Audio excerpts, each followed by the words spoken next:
RNE Audio. Descarga la app y disfruta de los programas de RNE y nuestros podcasts originales.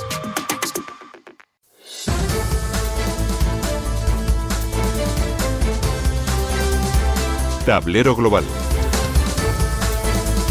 El análisis y las claves de la actualidad del mundo con Marta Solano, en Radio Exterior de España. Si realmente Donald Trump gobierna el mundo, ¿hacia dónde nos lleva? Era la pregunta que lanzaba en un titular la CNN hace, unas horas. Para tratar de entender las declaraciones y acciones de Washington, hoy hemos preparado un tablero global en el que vamos a hablar de ambición, de arrogancia, de alianzas, de enemigos, de intereses y de ideología a la hora de hacer política, y también de injerencia. Analizamos la política exterior norteamericana en dos escenarios calientes, Latinoamérica y Europa. Si están preparados, comenzamos. Tablero Global. El análisis y las claves de la actualidad del mundo con Marta Solano, en Radio Exterior de España. Para entender de lo que estamos hablando, le hemos pedido a nuestra firma invitada de hoy, a Ramón Santos, ex embajador español en Caracas, que nos haga una fotografía de la crisis abierta entre Estados Unidos y Venezuela. La reciente publicación de la Estrategia de Seguridad Nacional de los Estados Unidos proporciona algún soporte doctrinal a la errática política del presidente Trump hacia Venezuela. La flamante doctrina parece querer un orden internacional orientado hacia el reparto del mundo en zonas de influencia y traslada el eje central de la estrategia norteamericana al hemisferio occidental.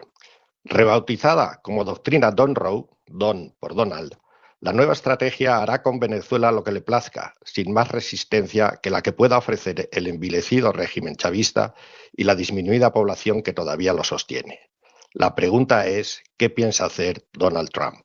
Dividido entre las posiciones del enviado especial Richard Grenell, inclinado a la negociación y al pacto, y el secretario de Estado, Marco Rubio, ardiente defensor de derrocar a Maduro, Trump empezó haciendo caso al primero y obtuvo la liberación de rehenes norteamericanos, la deportación de ciudadanos venezolanos y el petróleo que necesitan sus refinerías del Golfo de México. Más tarde se dejó convencer por el segundo y ha concentrado una amenazadora flota en aguas del Caribe, ha hundido más de 20 supuestas narcolanchas con un saldo de casi 90 muertos, algunos de ellos rematados en el agua.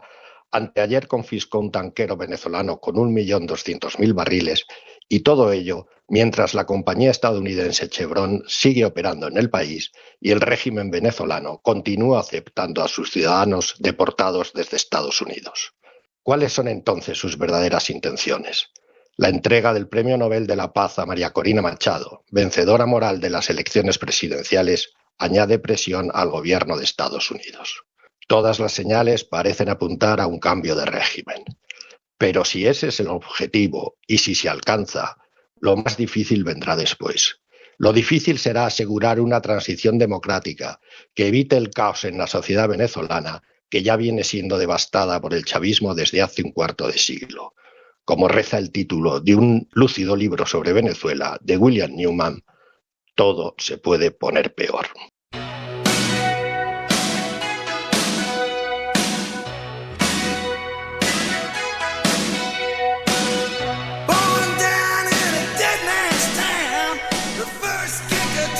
Hoy en nuestra entrevista recibimos a alguien que conoce muy bien cómo se mueven los hilos del poder en la primera potencia del mundo. Javier Rupérez, ex embajador de España en Estados Unidos y ante la OTAN. Hola Javier, bienvenido. Hola, ¿qué tal Marta? Buenos días. ¿Qué está buscando exactamente Estados Unidos? Vamos a empezar por el Caribe con su presencia militar en el Caribe. ¿Luchar contra el narcotráfico, contra un narcoestado, como dice, o hay algo más? Hay una cosa muy clara que se llama America First. América, primero América, ¿no? Lo acaban de materializar en un documento que habla precisamente de la estrategia de seguridad nacional, en donde, por una parte, Trump se presenta como el heredero de Monroe, el gran presidente americano que había hecho precisamente la descripción imperial de lo que era los Estados Unidos, y al mismo tiempo también con una misión muy clara que primero América y todo lo demás vendrá después, ¿no? Y además lo dice y lo repite, y al mismo tiempo también con un reconocimiento absolutamente claro y nítido de lo que es la figura de Trump, ¿no? Que prácticamente le han santificado, ¿no? De manera que ese es el planteamiento. No hay una definición clara de quiénes son los aliados, no hay una definición clara de cuáles son lo que hay es una definición clara de sus propios intereses y, consiguientemente, cómo esos propios intereses se quieren pronunciar. Hay un orden de prioridades. La primera prioridad para ellos, para lo que es el trumpismo en este momento, es lo que ellos llaman el occidente, el occidente, the Western Hemisphere, ¿no? El hemisferio occidental, y es claramente América. Todo es una reclamación casi imperial, y lo estamos viendo en Venezuela, pero lo estamos viendo también en otras partes de lo que sí. Luego, naturalmente, viene China, hay una preocupación por China. En tercer lugar, hay una preocupación por Europa, que queda absolutamente de lado, y alguna mención lateral al tema de la OTAN. Eso es un poco el contexto en donde nos estamos moviendo. Qué bien nos lo has dibujado en un momento, ¿no? El interés de Washington por derrotar a Maduro no es una cosa de Marco Rubio, no es una cosa nueva. Ya lo vimos también en el primer mandato de Donald Trump, ¿no? Sí, claro, ¿no? Lo que pasa es que, hay una... Para comprender exactamente lo que está pasando en este momento con la América de Trump, únicamente hay una palabra, que es el negocio. Es lo único que realmente le interesa. La traducción de todo lo que ocurre, de lo que están diciendo, de los planteamientos más o menos filosóficos, todo es subordinado. El tema es el negocio. Y en Venezuela es exactamente el negocio, por una parte por la concepción que tienen de la nueva reposesión de todo lo que es América, y al mismo tiempo también por los bienes venezolanos. Ahí está el petróleo, ahí están las tierras raras, ahí están tantas otras cosas que son las que les interesan. Y al mismo tiempo también hay que recordarlo, a mí el Maduro, el chavismo, me produce un horror inmenso. Pero al mismo tiempo también hay toda una serie de normas de derecho internacional que son las que deberían regir los comportamientos de unos y de otros, incluso cuando uno se quiere enfrentar a los dictadores. Eso está absolutamente olvidado por la América de Trump. Y lo estamos viendo en este momento. Es decir, nos acaba de recordar el embajador que hay ya 90 muertos, ¿no? Y no sé cuántas barcas o embarcaciones que han sido destruidas. Eso es radicalmente contrario al derecho internacional, radicalmente contrario a unas normas que son las que han regido la vida internacional desde hace 80 años, desde el final de la Segunda Guerra Mundial. Ayer escuchábamos a María Corina Machado en ese discurso, después de recibir el Nobel, en este caso su hija, decir que en Venezuela ya hay invasores, que ya está Rusia, que ya está China, defendiendo un poco esa política de Donald Trump. Sí, no, y hay que recordar todos los que están fuera, ¿no? Que son varios millones de venezolanos que han salido corriendo, ¿no? Muchos aquí. Y muchos aquí en España, claro, es decir, es una situación absolutamente insostenible, ¿no? Y no es la única, por otra parte. Lo que pasa es que desde el punto de vista de la dimensión, pues es la más significativa. Pero hay que recordar que Trump empezó diciendo que quería México y que quería Canadá, ¿no? Y que al mismo tiempo también quería el canal de Panamá, exactamente, ¿no? O sea que eso está en la dimensión de los planteamientos. Es que esto es volver al siglo XIX. Prácticamente sí, ¿no? Es volver a Monroe. Una de las cosas curiosas que se encuentra en este papelito es que todo lo que dice Trump en este momento ellos lo plantean como si fuera la continuación de la doctrina Monroe, ¿no? Totalmente, o sea totalmente. Vamos a mirar ahora Europa. En ese dibujo inicial nos decías, la irrelevancia de Europa en los planes de Donald Trump. ¿Te sorprende ese, no sé si último giro de la administración, alentar a la ultraderecha, hablar de inmigración, de la descomposición de Europa? Es una injerencia clarísima y Europa de momento perfil bajo. ¿Sorprende la respuesta de Europa? ¿Debería de ser más contundente?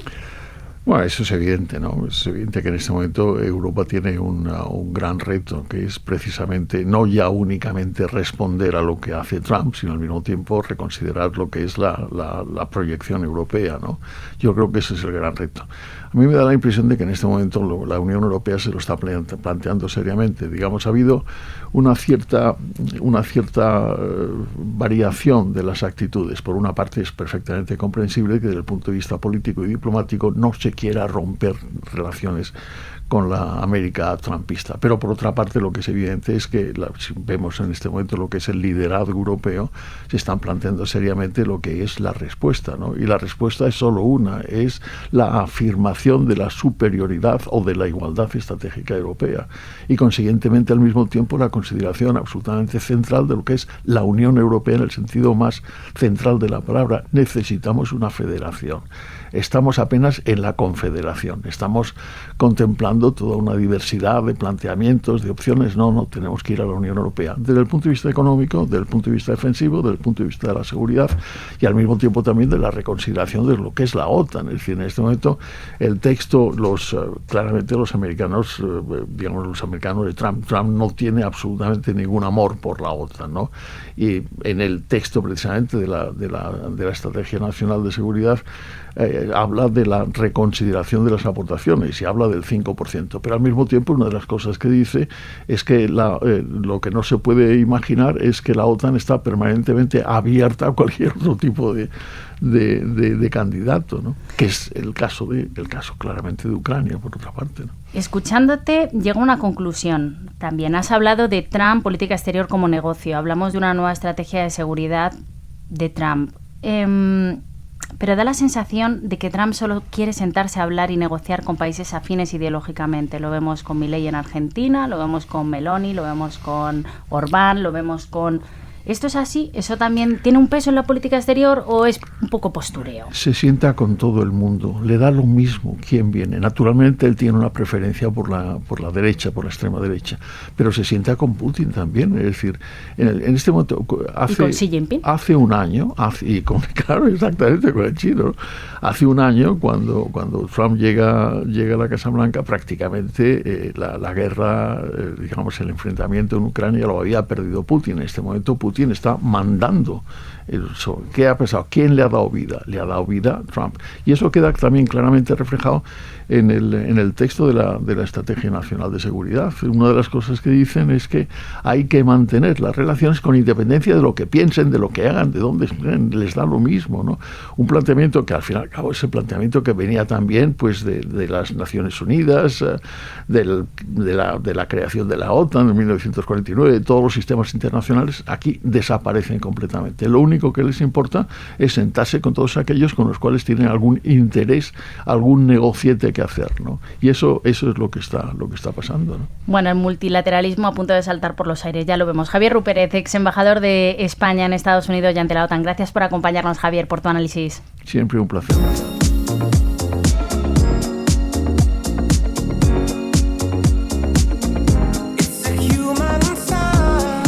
Bueno, pues con todos estos ingredientes vamos a reflexionar sobre este asunto en los próximos minutos con dos voces expertas en relaciones transatlánticas. Voy a presentarlas ya a continuación. Carlota García Encina, investigadora principal de Estados Unidos, relaciones transatlánticas en el Real Instituto Elcano. Hola, Carlota. Hola, ¿qué tal, Marta? Ruth Ferrero. Ruth, encantada de tenerte aquí, profesora de Ciencias Políticas y Estudios Europeos de la Universidad Complutense de Madrid. Hola, Marta, ¿cómo estás? Bueno, primera pregunta. ¿Todas las noticias en relación a Latinoamérica y Europa que nos llegan desde Estados Unidos responden a una estrategia de seguridad de Trump? ¿Responden a negocio, como decía Javier también? ¿A qué responden? Si nos fijamos en esta estrategia de seguridad nacional que ya se ha mencionado, yo creo que lo que encontramos son muchas contradicciones, que es lo que solemos encontrar en muchas estrategias de seguridad nacional, pero en este caso yo creo que esto más que una estrategia simplemente es una exposición de las ideas de esta administración, ¿no? Creo que la mayoría de las cosas que están en la estrategia las hemos escuchado de voz de Trump y de su pequeño círculo que le rodea. Vemos muy claramente que la parte europea la ha escrito, o por lo menos la ha dirigido J.D. Vance, ¿no? Es una continuación del discurso en Múnich. Vemos a Marco Rubio en América Latina, vemos a Stephen Miller también poniendo la inmigración como como la prioridad en seguridad nacional, ¿no? Es, por ejemplo, una amalgama y una exposición muy clara, muy concisa de lo que es el pensamiento. De ahí a que sea una estrategia, yo creo que hay una diferencia. Es verdad, Ruth, que hay muchas contradicciones, pero lo que no se puede negar es que cuando hablan alto y claro, ¿no? Lo dicen muy claro lo que quieren, ¿no? Están dividiendo, de hecho, como decía el embajador Rupérez, dividiendo el mundo en esferas de influencia y la digamos, la orientación de esta estrategia es subalternizar a América Latina en ese hemisferio occidental, subalternizar a los europeos también, a través de esos vínculos y de la fragmentación interna de la propia Unión Europea y las relaciones bilaterales con las fuerzas reaccionarias, que esto veremos el impacto que va a tener, que ya está teniendo en los gobiernos europeos, y todo ello además en el marco de un proceso de negociación de paz con Rusia sobre Ucrania. Es decir, ese planteamiento de la división del mundo en esferas de influencia es lo que se está negociando entre Rusia y Estados Unidos, que trasciende la paz en Ucrania. Se le quiere dejar a Rusia ese control sobre la Europa del Este y él ocuparse de su patio trasero, ese que tiene tan olvidado, que comentaba ahora Carlota, y mantener la tensión también con China. Vamos a hablar de esa expresión patio trasero. Hacía muchos años que no hablábamos de patio trasero. A mí me horroriza porque habla de una injerencia, de mirar por encima del hombro a los países del sur de América. Nos recuerda a crisis como la de los misiles en Cuba. Nos recuerda un pasado en el que, no sé, los latinoamericanos no tenían mucha voz. ¿Qué busca exactamente Donald Trump en el caso de Venezuela? En el caso concreto de la atención a América Latina, es cierto que Estados Unidos en las últimas décadas le ha prestado poca atención, sobre todo cuando hablamos de seguridad nacional. Pero yo recuerdo que cuando George Bush ganó en el año 2000, en su campaña, su prioridad iba a ser volver a mirar a América Latina. Sin embargo, le estallaron los atentados del 11S y cambió toda la política hacia la lucha contra el terrorismo internacional.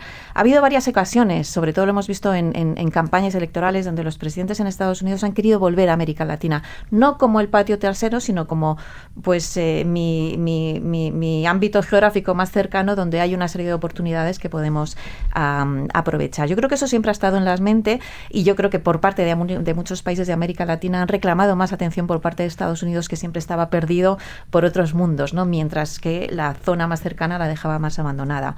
En ese sentido, yo creo que es positivo esa vuelta de atención a América Latina. Lo que nos choca más es precisamente hablar de ese corolario de la doctrina Monroe, ¿no? Que lo que significa es justificar una política más coercitiva, que es lo que estamos viendo, presión diplomática, las sanciones, el despliegue militar frente a países como Venezuela. Cuando surge la doctrina Monroe, era para, de alguna manera, lógicamente, el imperialismo americano, pero en contra de los europeos, diciendo a los europeos: no vengáis aquí. Pero ahora en América Latina el que tiene influencia, por ejemplo, es China, ¿no? O Rusia, también en algunos países como Venezuela también. Sí, la idea esta del corolario Trump que hablaba Carlota, que es una suerte de doctrina Monroe ampliada, ¿no?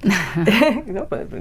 Y actualizada, ¿no? Pues tal día, que trata de tener ese hemisferio occidental vigilado, militarizado y subordinado a los intereses norteamericanos, y todo ello dentro de una lucha entre grandes potencias, fundamentalmente con China. No por nada nos encontramos con que los primeros puntos de atención de Donald Trump de la política exterior actual de Estados Unidos en América Latina se centran fundamentalmente en el Caribe.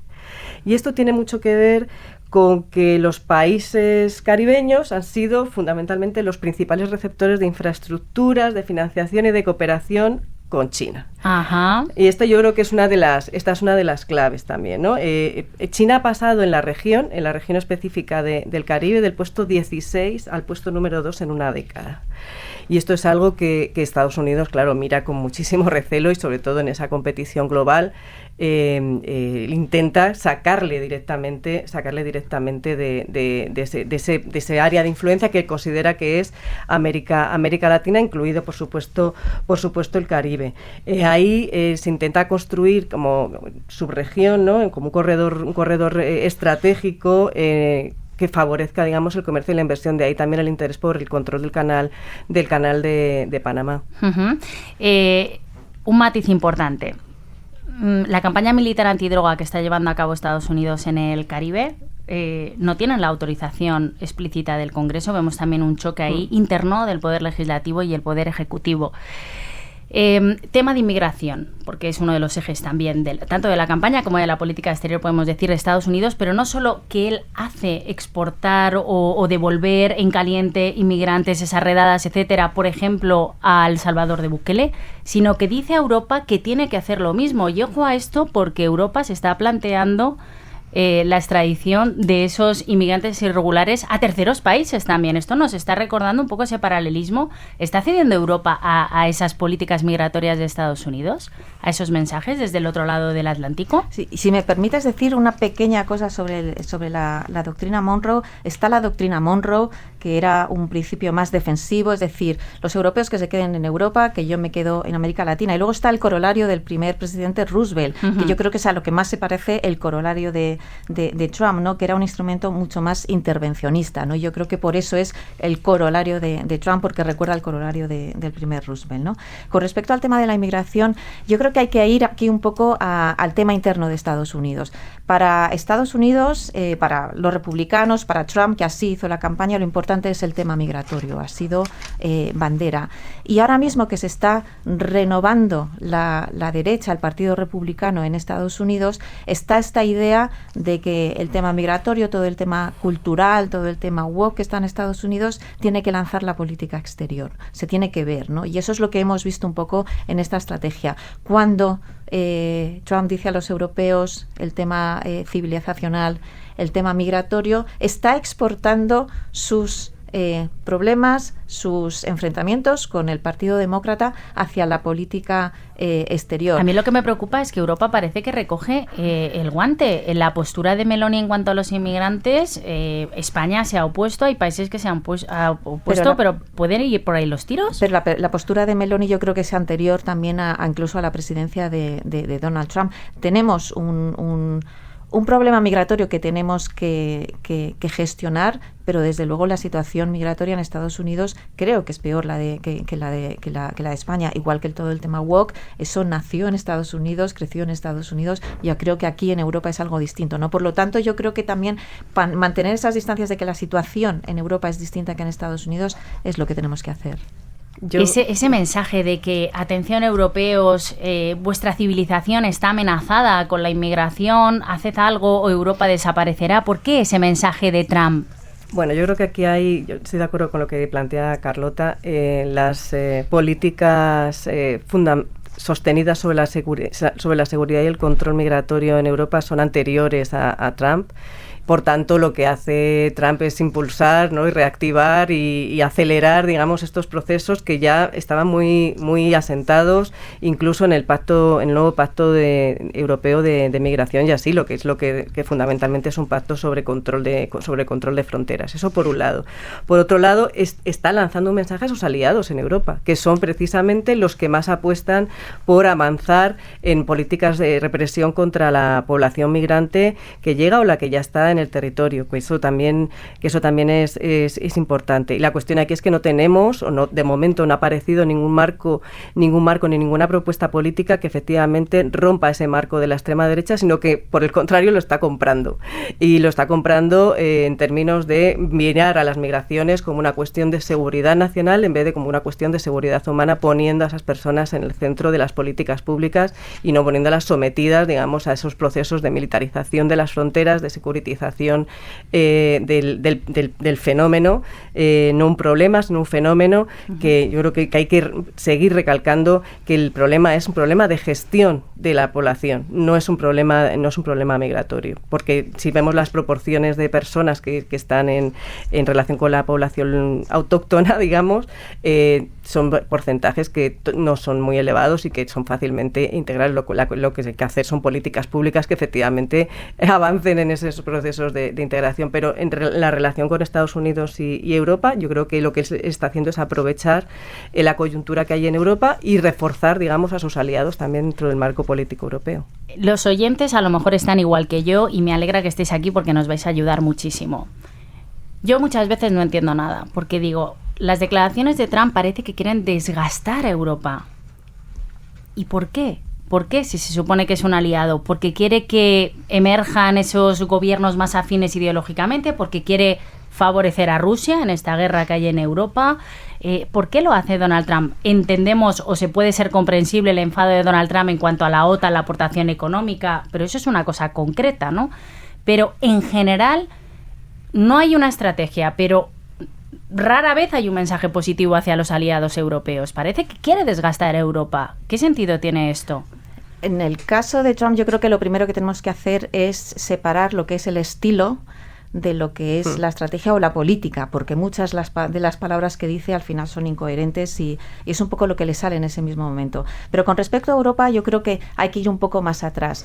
La Norteamérica, el Estados Unidos de hoy en día está mucho menos atado, vinculado a Europa que en el siglo pasado. O sea, los norteamericanos se sienten mucho más cercanos al Indo-Pacífico que a Europa. Los americanos, incluso recordando al propio Barack Obama, encarnaba una generación americana de alguien que nació en Hawái, que vivió en Indonesia y que los europeos del Plan Marshall, eso ya quedaba muy lejos, ¿no? Yo creo que eso es lo primero, eso es la sociedad norteamericana que no tiene ese contacto tan de hermanos como había después de la Segunda Guerra Mundial. En segundo lugar, tenemos dentro de Europa lo que es la Unión Europea, y ahí Donald Trump es que no la entiende. Incluso a veces de los propios europeos muchas veces